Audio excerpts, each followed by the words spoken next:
नमस्कार दोस्तों, मैं रॉय गौतम आपके अपने एजुकेशन 24 यूट्यूब चैनल पर आप सभी का हार्दिक स्वागत करता हूं। दोस्तों, आज इस वीडियो में आपको मनोविज्ञान के नए क्वेश्चंस करने को मिलेंगे। आपने मनोविज्ञान के बहुत से क्वेश्चंस किए होंगे, लेकिन आज हम आपको मनोविज्ञान के कुछ और नए क्वेश्चंस कराएंगे। आने वाले एग्ज़ाम सीटेट, यूपीटेट एंड टेट्स में सहायक होंगे। वीडियो शुरू करने से पहले आप हमारे चैनल एजुकेशन 24 को सब्सक्राइब करें और बेल आइकन को दबाएं, जिससे कि हमारे आने वाली वीडियो का नोटिफिकेशन आप तक पहुंच सके। चलिए वीडियो शुरू करते हैं। सामाजिक भूमिकाओं के कारण न कि जीव विज्ञानिक संपत्ति के कारण सौंपी गई विशिष्टताएं कहलाती हैं।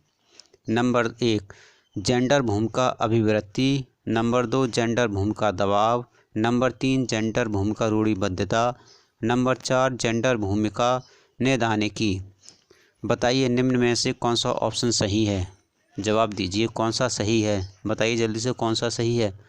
चलिए, इसमें तीसरा सही है, जेंडर भूमिका रूढ़िबद्धता।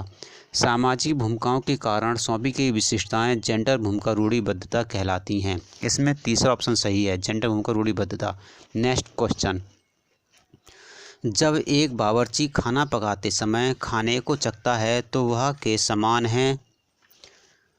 नंबर 1 सीखने के लिए आकलन। नंबर 2 सीखने के लिए आकलन। नंबर 3 सीखने के रूप में आकलन। नंबर 4 आकलन और सीखना। बताइए निम्न में से कौन सा ऑप्शन सही है। बताइए जल्दी से जवाब दीजिए। चलिए, इसमें दूसरा सही है, सीखने के लिए आकलन। अतः जब एक बावर्ची खाना पकाते समय खाने को चखता है तो वह सीखने के लिए आकलन के समान होता है। इसमें दूसरा सही है। नेक्स्ट क्वेश्चन, प्रतिभाशाली शिक्षार्थी है।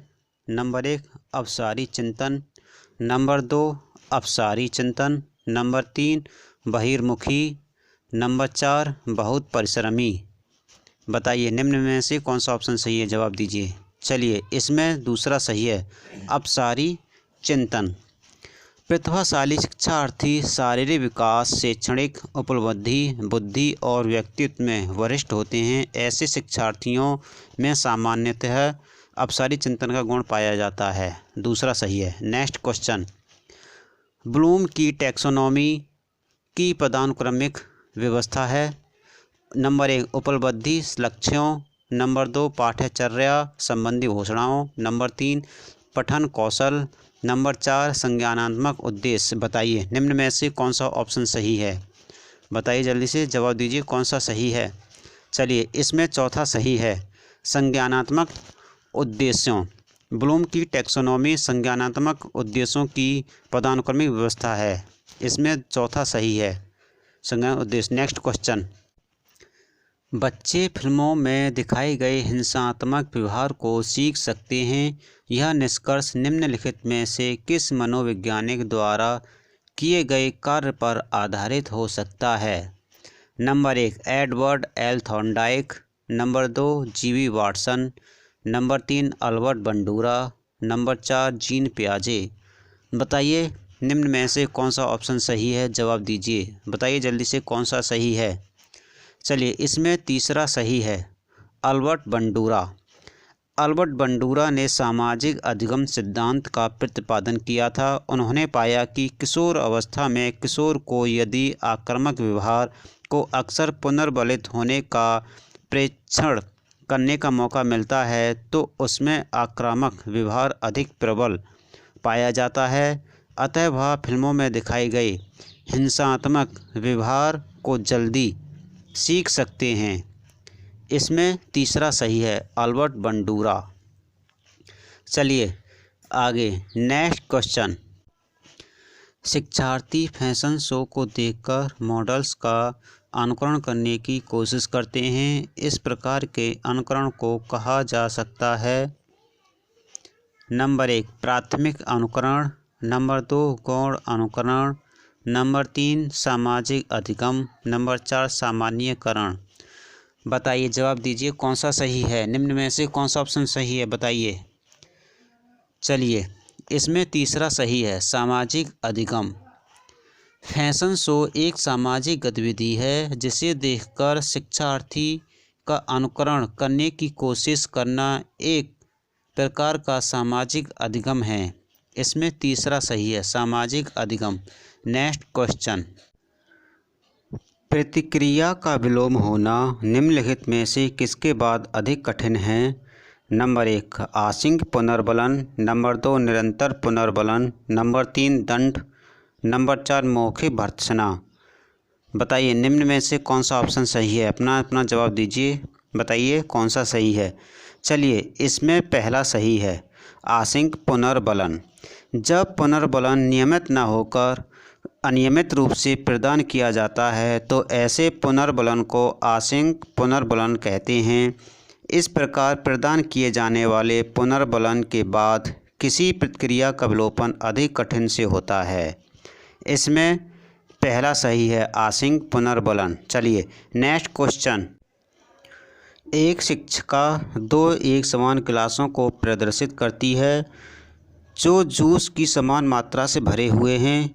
वह उन्हें 2 भिन्न गिलासों में खाली करती है जिनमें से एक लंबा है और दूसरा चौड़ा है। वह बच्चों को उस गिलास की पहचान कराने के लिए कहती है जिसमें जूस ज़्यादा है। बच्चे उत्तर देते हैं कि लंबे गिलास में जूस ज़्यादा है। शिक्षिका के बच्चों को कठिनाई है। नंबर 1 समायोजन, नंबर 2 अहम केंद्रिता, नंबर 3 विकेंद्रीकरण, नंबर 4 पलटावी। बताइए, निम्न में से कौन सा ऑप्शन सही है। जवाब दीजिए, कौन सा सही है, बताइए जल्दी से कौन सा सही है। चलिए, इसमें तीसरा सही है, विकेंद्रीकरण। बच्चे लंबे ग्लास में ज़्यादा जूस होगा इस अवधारणा के कारण अपना उत्तर दे रहे हैं। उनको जूस तथा ग्लास का विकेंद्रीकरण में कठिनाई आ रही है। इसमें तीसरा सही है। नेक्स्ट क्वेश्चन, निम्नलिखित में से के अतिरिक्त सभी के कारण अधिगम अक्षमता उत्पन्न हो सकती है। नंबर 1 शिक्षक की शिक्षण शैली, नंबर 2 जन्म से पहले माँ द्वारा मदिरा सेवन, नंबर 3 मंदबुद्धिता, नंबर 4 शैशव काल के समय दिमागी बुखार। बताइए, निम्न में से कौन सा ऑप्शन सही है, जवाब दीजिए। चलिए, इसमें पहला सही है, शिक्षक की शिक्षण शैली। प्रश्न में दिए गए सभी कारणों में से शिक्षक की शिक्षण शैली के अतिरिक्त अन्य सभी से अधिगम अक्षमता उत्पन्न हो सकती है। इसमें पहला सही है। चलिए, नेक्स्ट क्वेश्चन, के अतिरिक्त निम्नलिखित सभी सीखने के रूप में आकलन को बढ़ावा देते हैं। नंबर 1 शिक्षार्थियों को आंतरिक पृष्ठपोषण लेने के लिए कहना, नंबर 2 अवसर लेने हेतु शिक्षार्थियों के लिए एक सुरक्षित वातावरण का निर्माण करना, नंबर 3 पढ़ाए गए विषय पर मनन करने के लिए शिक्षार्थियों को कहना, नंबर 3 जितनी संभावना हो शिक्षार्थियों का लगातार परीक्षण लेना। बताइए, निम्न में से कौन सा ऑप्शन सही है, जवाब दीजिए कौन सा सही है, बताइए जल्दी से कौन सा सही है। चलिए, इसमें चौथा सही है, जितनी संभावना हो शिक्षार्थियों का लगातार परीक्षण लेना। जितनी संभावना हो शिक्षार्थियों का लगातार परीक्षण लेने के अतिरिक्त अन्य सभी सीखने के रूप में आकलन को बढ़ावा देते हैं, क्योंकि आवश्यकता से अधिक बार किए जाने वाले परीक्षण की बालक के अधिगम स्तर पर प्रत्यक्ष प्रभाव डालते हैं। इसमें चौथा ऑप्शन सही है। चलिए, नेक्स्ट क्वेश्चन, दिए गए वाक्य को पूरा करने के लिए निम्नलिखित में से कौन सा युग्म सर्वाधिक उचित विकल्प होगा। जब बच्चे उन गतिविधियों में शामिल होते हैं जो होती है तब वे जल्दी करते हैं। नंबर 1 कक्ष में उपयोगी विस्मरण, नंबर 2 केवल उनके कक्षा कार्य से संबंधित प्रत्यय स्मरण, नंबर 3 सांस्कृतिक रूप से निष्पक्षीय स्मरण, नंबर 4 वास्तविक जीवन में उपयोगी सीखा। बताइए, निम्न में से कौन सा सही है, बताइए, जल्दी से जवाब दीजिए, निम्न में से कौन सा ऑप्शन सही है। चलिए, इसमें चौथा सही है, वास्तविक जीवन में उपयोगी सीखा। जब बच्चे उन गतिविधियों में शामिल होते हैं जो वास्तविक जीवन में उपयोगी होती है तब वे जल्दी सीखा करते हैं। चूँकि दैनिक जीवन में उपयोगी गतिविधियां उनके पूर्वानुमान से संबंधित होती हैं, इसलिए बच्चे उन्हें सीखने में अधिक तत्परता प्रदर्शित करते हैं। इसमें चौथा ऑप्शन सही है। चलिए नेक्स्ट क्वेश्चन। शिक्षा का अर्थ है नंबर 1 बच्चों को जानकारी देना, नंबर 2 बच्चों को केवल अक्षर ज्ञान देना, नंबर 3 बच्चों को शक्तिशाली बनाना, नंबर 4 बच्चों में विद्यमान शक्तियों को प्रस्फुटित करना। बताइए, निम्न में से कौन सा ऑप्शन सही है, जवाब दीजिए। चलिए, इसमें चौथा सही है, बच्चों में विद्यमान शक्तियों को प्रस्फुटित करना। शिक्षा से तात्पर्य है बच्चों में विद्यमान शक्तियों को प्रस्फुटित करना। इसमें चौथा ऑप्शन सही है। चलिए नेक्स्ट क्वेश्चन। समाजीकरण में सम्मिलित है संस्कृति संचरण और नंबर 1 विद्रोहियों को निरुत्साहित करना, नंबर 2 व्यक्तित्व विकास, नंबर 3 बच्चों को लेबलों में समायोजित करना, नंबर 4 संवेगात्मक समर्थन उपलब्ध कराना। बताइए, निम्न में से कौन सा ऑप्शन सही है, जवाब दीजिए। चलिए, इसमें दूसरा सही है, व्यक्तित्व विकास। समाजीकरण वह प्रक्रिया है जिसके फलस्वरूप व्यक्ति सामाजिक व्यवहारों को स्वीकार करता है और उसके साथ समायोजित करता है। इसमें सांस्कृतिक संचरण और व्यक्तित्व विकास को सम्मिलित किया जाता है। चलिए नेक्स्ट क्वेश्चन। विशेष आवश्यकता वाले बच्चों की भाषा का आकलन करते समय उन्हें प्रश्न संख्या में विशेष छूट मिलनी चाहिए, नंबर 2 उन्हें अधिक अंक देने का प्रयास करना चाहिए, नंबर 3 उनकी क्षमता और सीमाओं का ध्यान रखना चाहिए, नंबर 4 उनके प्रति दया भाव रखना चाहिए। बताइए, निम्न में से कौन सा ऑप्शन सही है। चलिए जवाब दीजिए, कौन सा सही है। चलिए, इसमें तीसरा सही है, उनकी क्षमता और सीमाओं का ध्यान रखना चाहिए। बच्चों की भाषा का आकलन करते समय उनकी क्षमता और सीमाओं पर ध्यान देना जरूरी है। इसमें तीसरा सही है। चलिए नेक्स्ट क्वेश्चन। निम्न में से किसका मिलान उचित है।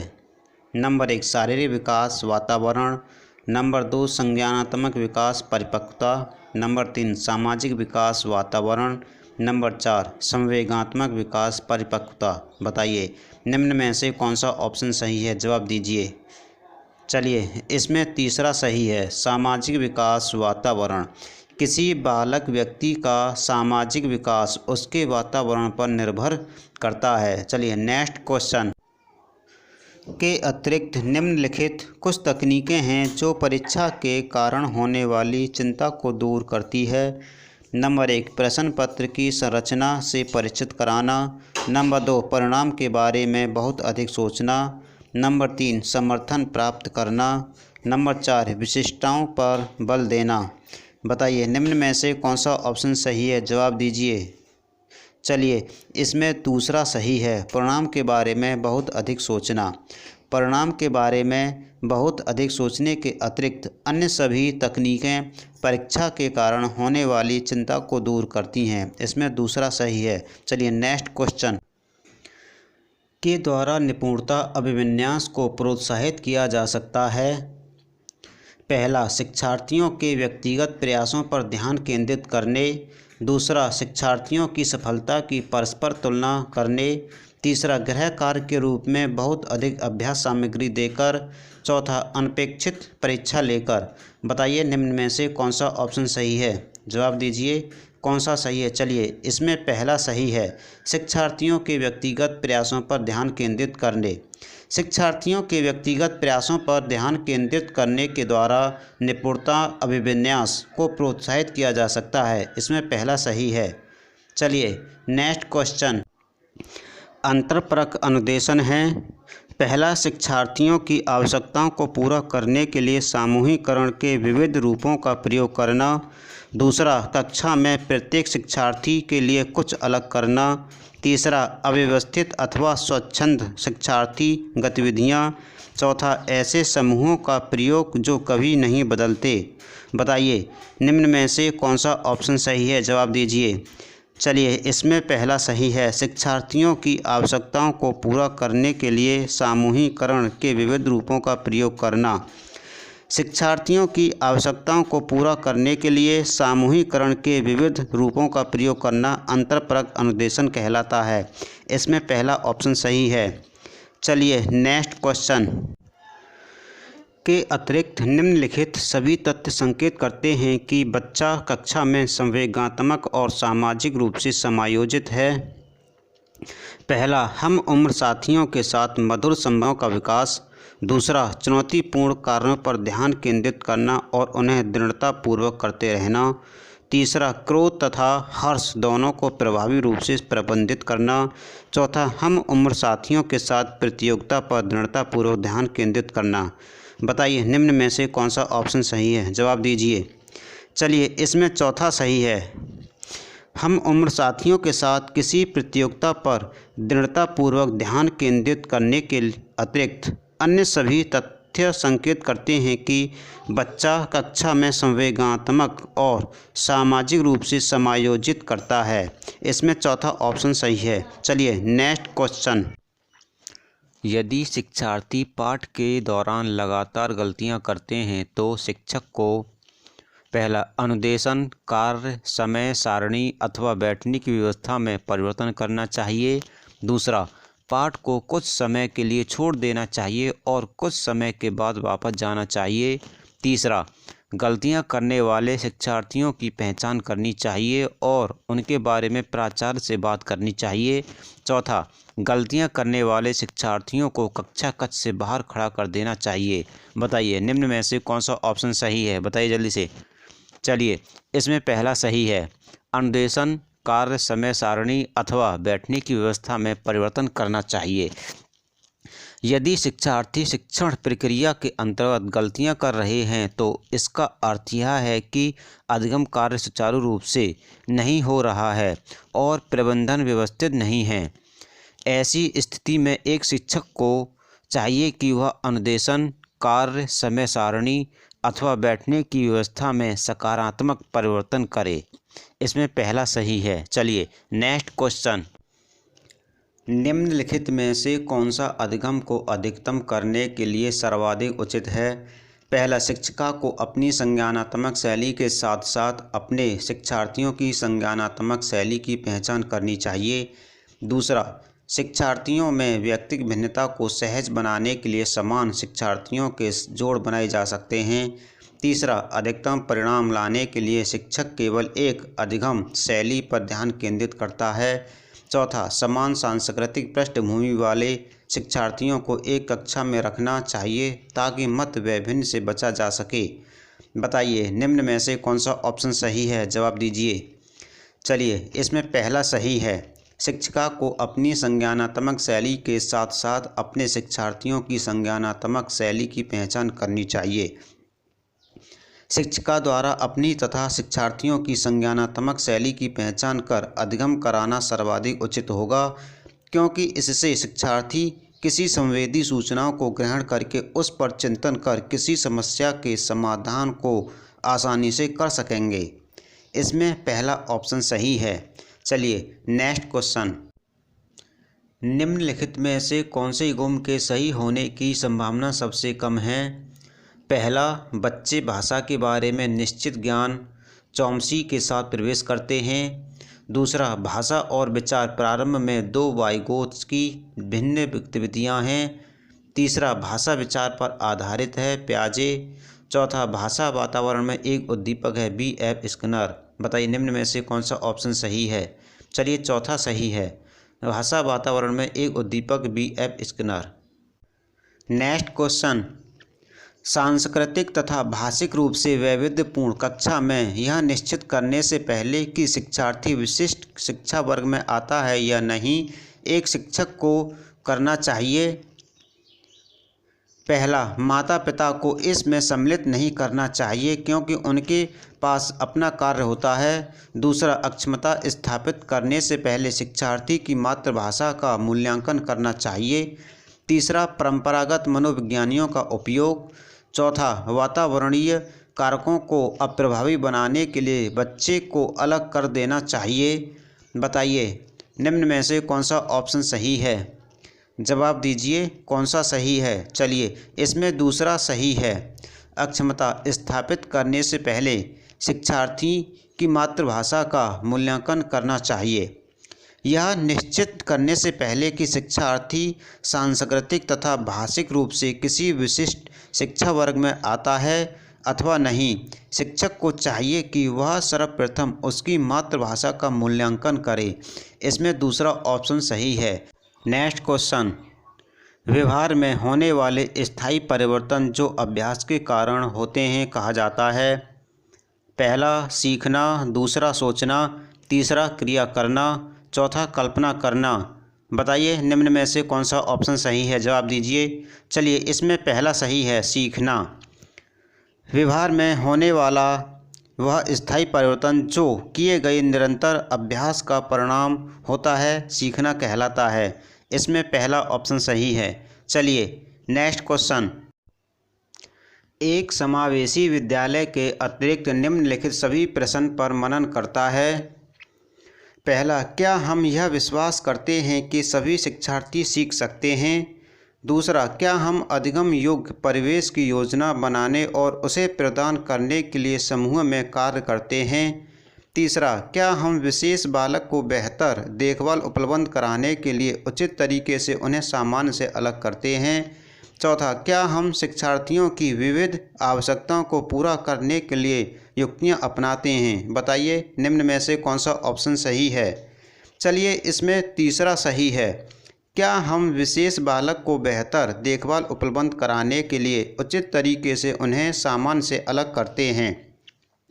समावेशी शिक्षा सभी नागरिकों की समानता के अधिकार को पहचानने तथा सभी शिक्षार्थियों को विशिष्ट आवश्यकताओं के साथ साथ शिक्षा के समान अवसर उपलब्ध कराती है और एक समावेशी विद्यालय विशेष बालक की बेहतर देखभाल करने के लिए उचित तरीके से उन्हें सामान्य से अलग करने पर बल देता है।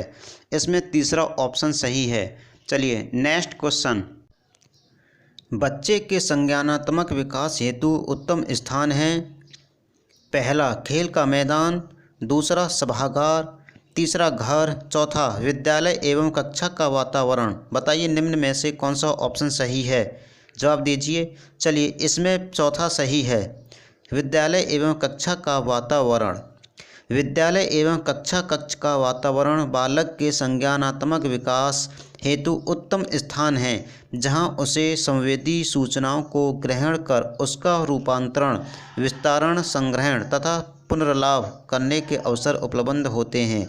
इसमें चौथा ऑप्शन सही है। चलिए नेक्स्ट क्वेश्चन, सीबीएसई शिक्षार्थियों के लिए व्यक्तिगत गतिविधियों के स्थान पर सामूहिक गतिविधियों की संस्तुति करती है। ऐसा करने के पीछे विचार हो सकता है।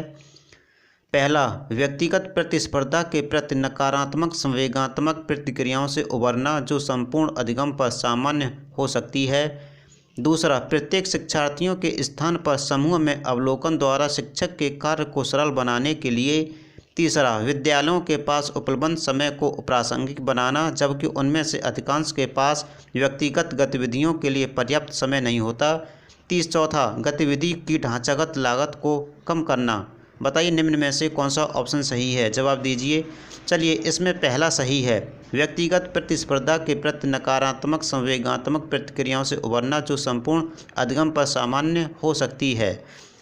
व्यक्तिगत स्पर्धाएं शिक्षार्थियों में नकारात्मक संवेगों को जन्म दे सकती है जिससे बचने के लिए सीबीएसई सामूहिक गतिविधियों की संस्तुति करती है। सामूहिक प्रतिस्पर्धाओं के द्वारा अधिगम का सामान्यकरण अधिक हो सकता है।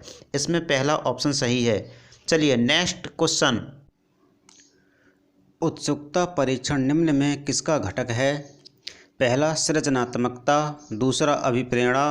तीसरा, मूल्य। चौथा, व्यक्तित्व। बताइए निम्न में से कौन सा ऑप्शन सही है। जवाब दीजिए। चलिए इसमें पहला सही है सृजनात्मकता। नेक्स्ट क्वेश्चन, निम्न में से कौन सा कथन बच्चे के विकास में परिवेश की भूमिका का समर्थन करता है? पहला, कुछ शिक्षार्थी सूचनाओं का जल्दी प्रक्रमण करते हैं जबकि उसी कक्षा के अन्य विद्यार्थी ऐसा नहीं कर पाते। दूसरा, पिछली कुछ दशाब्दियों में बुद्धि लब्धांक परीक्षा में शिक्षार्थी के औसत प्रदर्शन में लगातार वृद्धि हुई है। तीसरा, एक समान जुड़वा बच्चे जिनका लालन पालन भिन्न घरों में हुआ है उनकी बुद्धि लब्धि 0.75 के समान उच्च है। चौथा, शारीरिक रूप से स्वस्थ बच्चे अक्सर नैतिक रूप से अच्छे पाए जाते हैं। बताइए निम्न में से कौन सा ऑप्शन है सही है? जवाब दीजिए कौन सा सही है। चलिए इसमें दूसरा सही है। पिछली कुछ दशाब्दियों में बुद्धि लब्धांक परीक्षा में शिक्षार्थियों के औसत प्रदर्शन में लगातार वृद्धि हुई है। तकनीकी विकास के परिणाम स्वरूप बदलता परिवेश बच्चों के विकास पर सीधा प्रभाव डाल रहा है। पिछली कुछ दशाब्दियों में बुद्धि लब्धांक परीक्षा में बच्चों के औसत प्रदर्शन में लगातार वृद्धि हो रही है। इसमें दूसरा ऑप्शन सही है।